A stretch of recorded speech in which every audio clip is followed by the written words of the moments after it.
আওয়ামী লীগ নেতা ও সাবেক মন্ত্রী সাবের হোসেন চৌধুরীর মালিকানাধীন দৈনিক ভোরের কাগজের প্রকাশনা বন্ধ ঘোষণা করা হয়েছে। আজ পত্রিকাটির মালিকপক্ষ একটি নোটিশের মাধ্যমে এই ঘোষণা দেয়। এরপর থেকে ক্ষুব্ধ সেখানকার কর্মরতরা। দুপুরের পর থেকে প্রতিষ্ঠানটির সামনে মানববন্ধন ও বিক্ষোভ মিছিল করছেন কর্মীরা।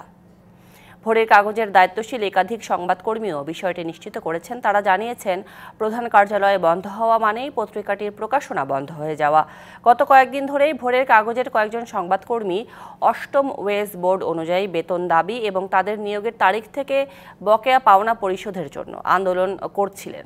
রবিবার সংবাদকর্মীদের একটি অংশ সাংবাদিক ইউনিয়নের নেতা এবং বহিরাগতদের নিয়ে ভোরের কাগজের প্রধান কার্যালয়ের সামনে সমাবেশ করেন। তারই পরিপ্রেক্ষিতে আজ মালিকপক্ষ নোটিশটি জারি করে। নোটিশে বলা হয়েছে, শ্রম আইন 2006-এর 12 ধারা অনুযায়ী প্রতিষ্ঠানটিতে মালিকের নিয়ন্ত্রণ না থাকায় দৈনিকটির প্রধান কার্যালয় বন্ধের সিদ্ধান্ত নেওয়া হয়েছে।